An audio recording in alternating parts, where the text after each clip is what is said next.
Thank you very much, Nairobians and Kenyans. Today I want to take this opportunity to talk about the current state of affairs of Nairobi City County. There is a conduct unbecoming of the current Nairobi Governor, Mr.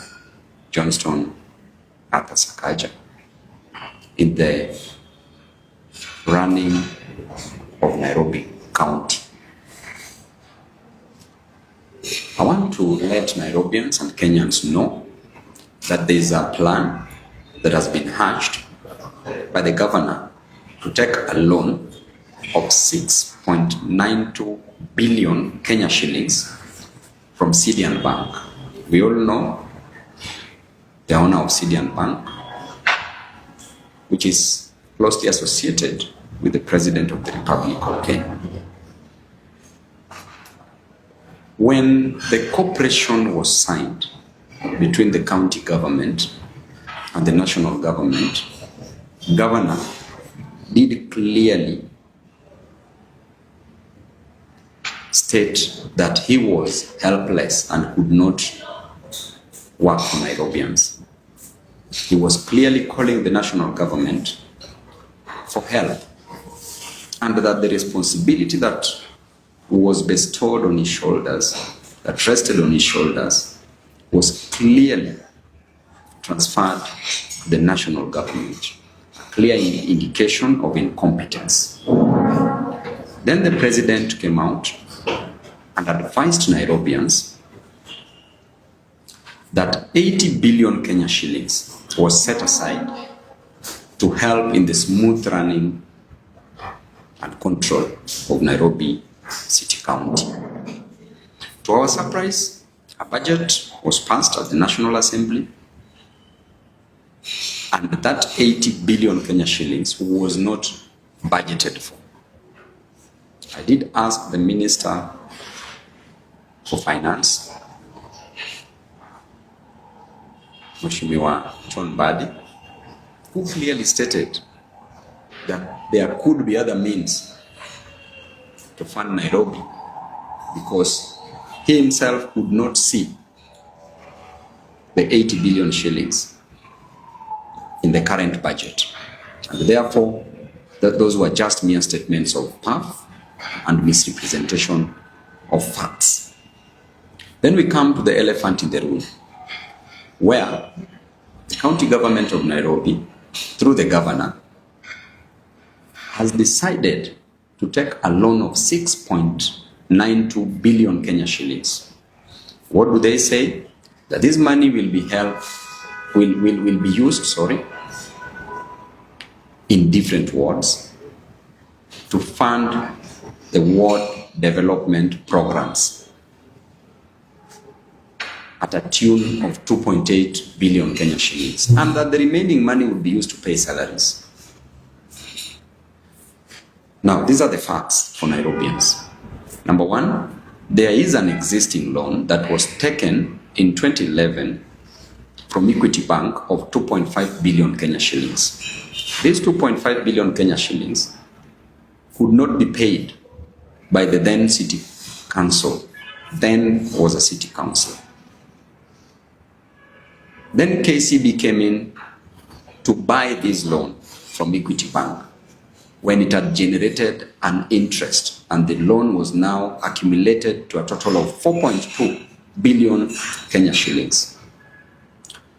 During that period, KCB gave certain conditions that the idle assets of the county government would be sold to repay this loan in case the city council could not manage to pay the money that was agreed upon on a monthly basis as installments.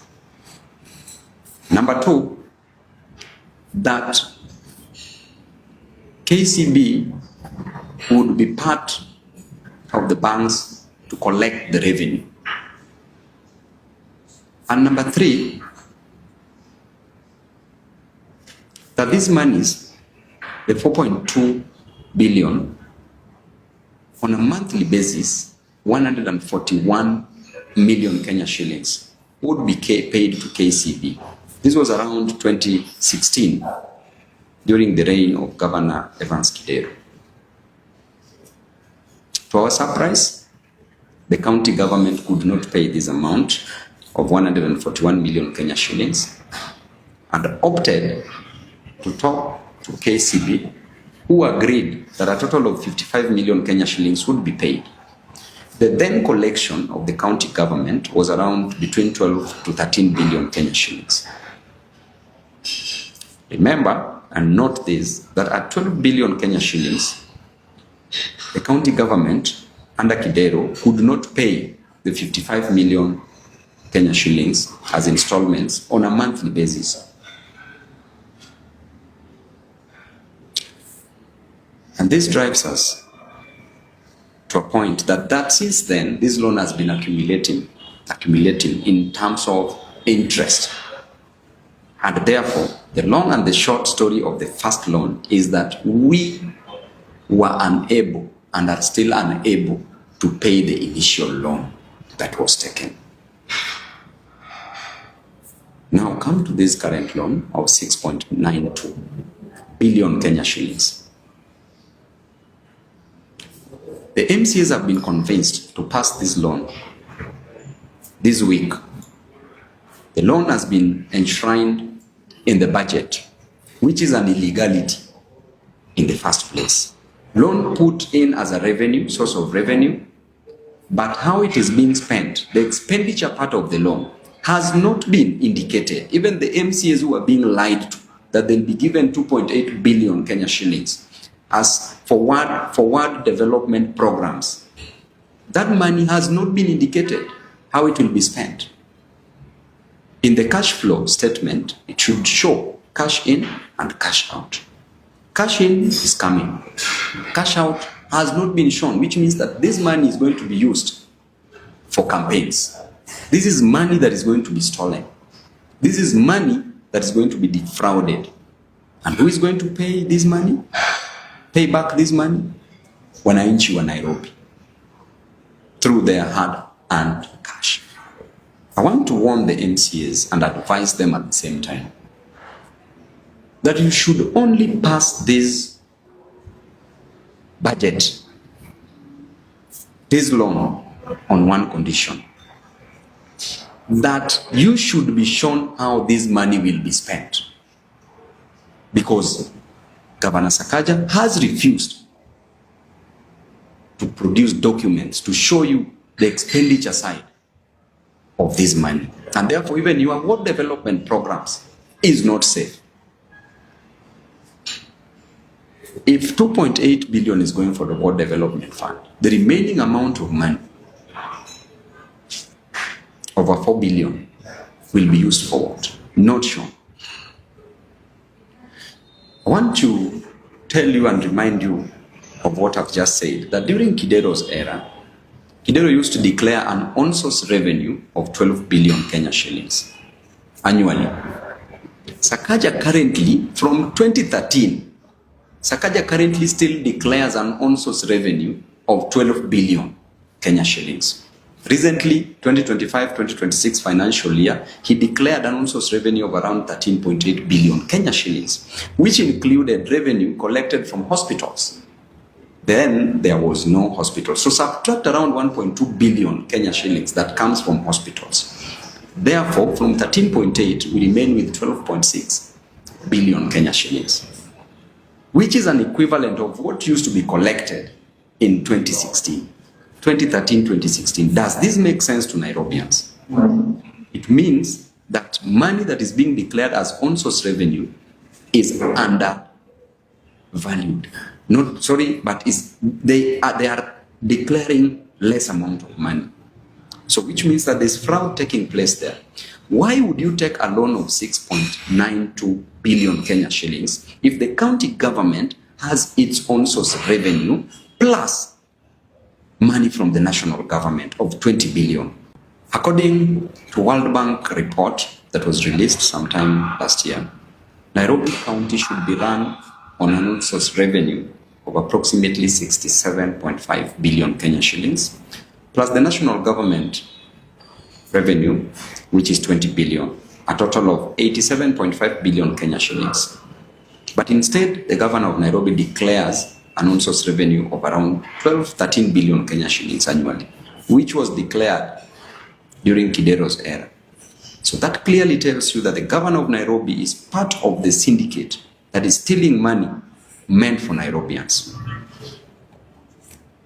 Therefore, Nairobi has enough revenue, has enough money to run its affairs. You should not take a loan of 6.92 billion Kenya shillings. Number two, the choice of the bank, which is Syrian Bank. Where did we go wrong as Nairobians? Sakaja, why are you frustrating Nairobians? Why were you elected in the first place? Why have you lost direction? Syrian Bank, there is no competitiveness. No procedure followed to settle on this bank alone. So therefore, I know that you are an incompetent person. I know that even sweeping garbage is a problem. But I don't blame you, because we cannot finish garbage in Nairobi. If there's garbage in the office, we have to start by sweeping garbage in the office for us to sweep garbage in the streets. I want to tell Nairobians that you need to talk about this, because this money, 6.92 billion, it is you as Nairobian who is going to pay. No collateral shown. Assets of Nairobi will be sold. Can they show us the documentation about this loan? Let them come out clearly to the MCS for the first time. For the first time, MCS, you are leaders, you are elected, you are not answerable to the governor, you are answerable to your people. Do not approve this loan. You know in your heart of hearts that this is fraud, that this money is going to be used for campaigns, that this money is being stolen. And you also know that you're being lied to, that you'll be given this money for world development. You are clearly being lied to. Do not pass this. But again, we must fight this, because as the incoming governor of Nairobi, we are not going to inherit money that has been obtained fraudulently.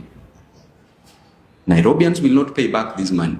And I can assure you, Sakaja, the moment you leave office, I will call you back. This money, you're going to explain it. Right now, you may get away with it because you are a friend of the state. But at the right time, I can assure you, you are going to be answering. You are going to pay back this money. We are going to follow you wherever you will go. I will follow you, and I will ensure that I handle you perfectly well. This election, you've lost it. Do not mess up this county. Nairobians, you will see what our honorable leaders are going to do. We are watching. Pass the budget of the county. This loan issue, do not pass it. Do not pass this. And you know why. You know why. Thank you, and God bless you.